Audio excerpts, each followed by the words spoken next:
Honors today for those who have saved lives through organ donation. The families of donors and recipients all coming together. Our Cheyenne Corinne has the story from Society Hill. I think she would be proud of her mother. She was my only child. Every year, the Gift of Life donor program brings together families for their Life and Legacy celebration. The goal of the event is to honor those who became heroes by saving the life of someone else through an organ or tissue donation. We hope that they can take away that they've created a legacy for others and the ripple effect that donation has. Deborah White Roberts says the ceremony is healing and a chance to pay tribute to her daughter Malika Rose, who passed at the age of 19. Malika was born with kidney failure, received a transplant at 9, then a year before her passing, signed up to be a donor herself. After that transplant, Malika really became an advocate for organ donation. She and her aunt started a kickboxing foundation.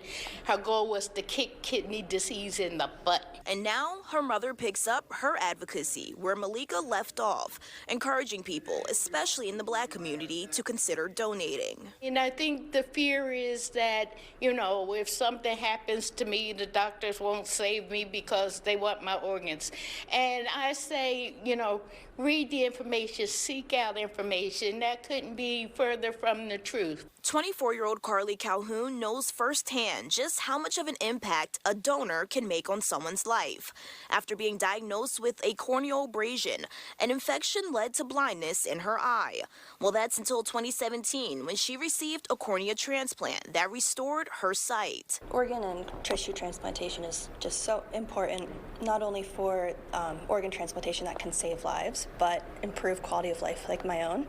And I also have the unique experience of knowing who my donor is. She now makes it her mission to honor the 14-year-old boy who gave her the gift of sight. There's a lot of weird coincidences between his and my life. He was born with the same congenital heart defect that my brother was born with, and his dad went to St. Joseph's University, which is where I went. And there's a pizza shop right across from my college apartment with his picture hanging up. So it feels almost like fate that our lives were meant to be intertwined. But also Gift of Life donor medals, handmade wraps, and yellow flowers representing their sacrifice. Whether it be a birthday, a graduation, a wedding, that they wouldn't have been able to attend if it were not for their decision to say yes to donation. Now, all of these colorful quilts are also displayed at hospitals, schools, and houses of worship to honor these donors and also to raise awareness. Remember, it only takes 30 seconds to register. At Penn's Landing, I'm Cheyenne Corinne, Fox 29 News.